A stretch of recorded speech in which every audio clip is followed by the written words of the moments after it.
Slovakia's streets are alive with the sound of protest, but it's not a cheery musical. It's a political opera gone off-key. Thousands of Slovaks are raising their voices against Prime Minister Robert Fico's cosy Christmas chat with Putin. It wasn't exactly Silent Night, more like Silent Rights, am I right? I hear they exchanged gifts. Fico offered Slovakia's dignity, and Putin promised to keep the gas flowing. Maybe. Fico, Slovakia's political cat with 9 lives, is on his 4th term as Prime Minister. He's like a bad penny that keeps turning up, except this penny is trying to turn Slovakia into a Russian ruble. Fico's spinning faster than a kitten after a laser pointer, but instead of cute, it's just leaving Slovaks dizzy and disoriented. His pro-Russian policies are about as popular as a hairball in your slippers, and the people are not having it. We're talking protests in Bratislava, Bansk Bystrica, Prejov, Ilina and Poprad. It's like a nationwide tour of discontent. From Bratislava to Bansk Bystrica, Prejov to Poprad, Slovaks are united in their message. Fico, go to Moscow.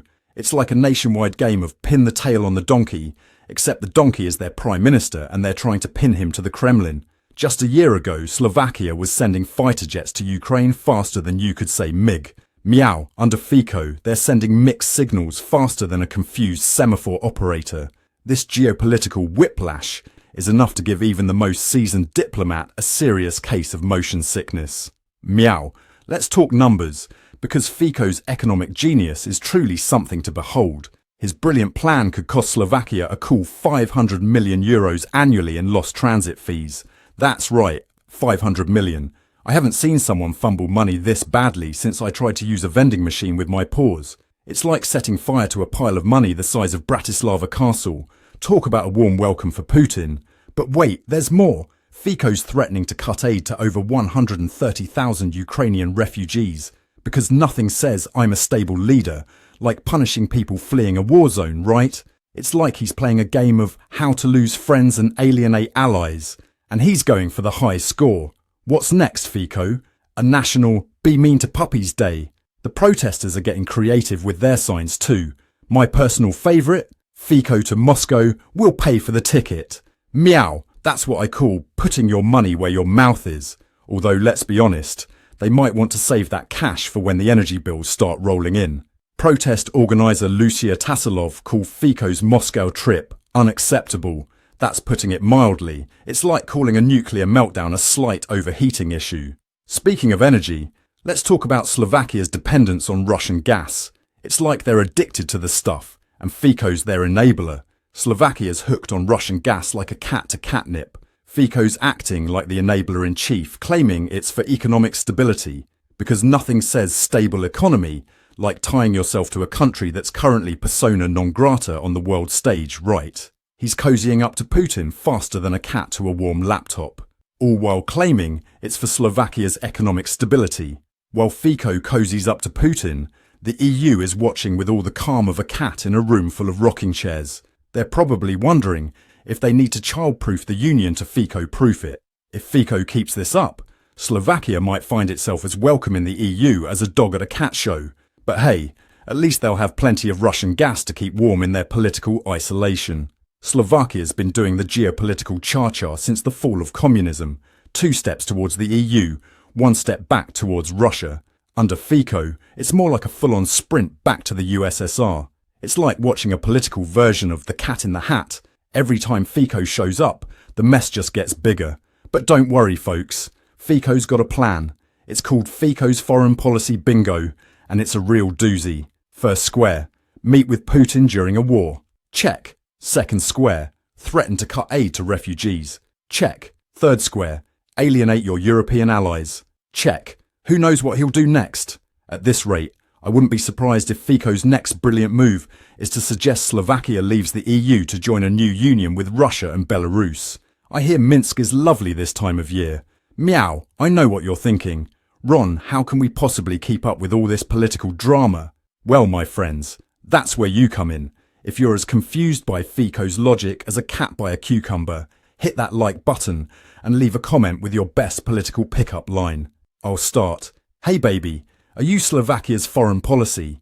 Because you've got me rushing to conclusions. In all seriousness though, This situation is as volatile as a cat in a bathtub. Fico's policies are putting Slovakia's standing in the EU at risk, and the economic implications could be catastrophic. But the people of Slovakia are making their voices heard, and they're not going down without a fight. As one protester put it, we need to unite against evil.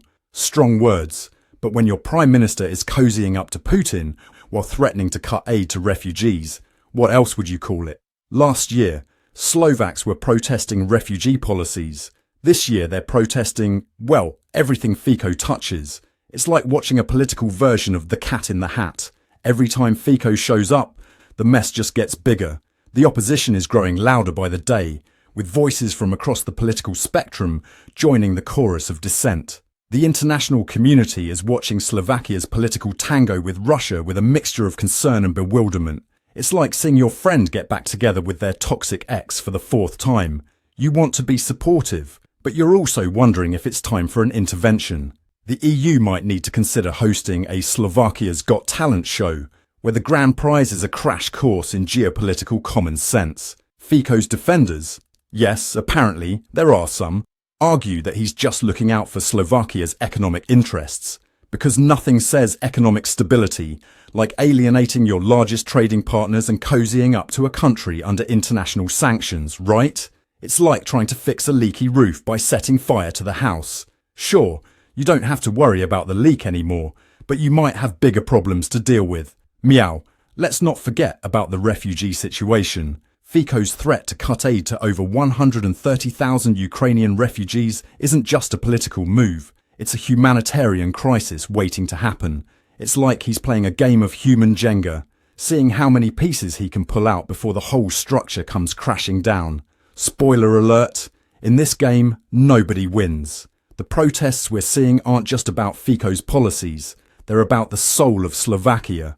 It's a battle between those who see Slovakia's future as part of a united Europe and those who are nostalgic for the good old days of Soviet influence. You know, those halcyon days of limited personal freedoms, economic stagnation, and the constant threat of disappearing if you said the wrong thing. Ah, memories. But let's give credit where credit is due. Fico is nothing if not consistent. He's consistently wrong, consistently unpopular, and consistently able to cling to power despite it all. It's like he's got political Velcro on his shoes. No matter how hard people try to kick him out, he just keeps sticking around. So what's next for Slovakia?